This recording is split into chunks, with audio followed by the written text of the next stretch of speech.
Hello and welcome to the Apacheta Hotel located in the northern part of Chile in Arica. And in this quick video, I'm going to take you through a tour of this unexpected hotel that Ali and I kind of stumbled across here in Arica that we've been staying at for the past couple of nights. That's really amazing, and I'll cover everything as well as the price here. So first, obviously we're starting here on the bed, and probably the most notable feature of this hotel is that right next to your bed, you have this incredible view. And if you want, you can also go and walk right outside on your little balcony to soak up even more of the seascape.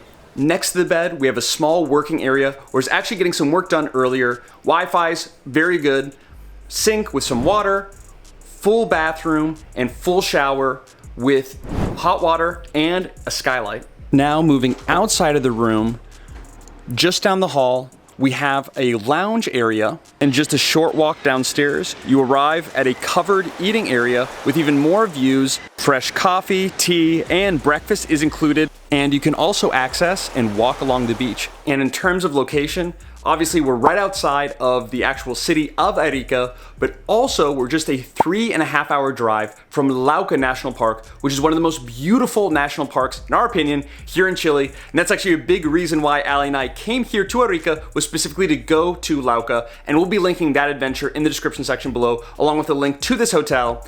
And with everything that we've covered thus far, the total price that Ali and I paid per night was $100 per night, which in our opinion is very much worth it. And have to also mention that we are not affiliated with Apacheta, but literally as we were looking for hotels to stay in Arica, we stumbled across this one on booking.com and thought, oh my gosh, those views are amazing, let's book it. And it's been a great experience, amazing staff as well. So we'll link the hotel and everything else in the description section for you. And we hope that you found this tour valuable. And if you did, be sure to give the video a thumbs up and hit that subscribe button on your screen, not just to see other Airbnb and hotel reviews, but vlogs and adventures all around South America and the world. So as always, thank you so much for watching. God bless, and we look forward to having you on future adventures.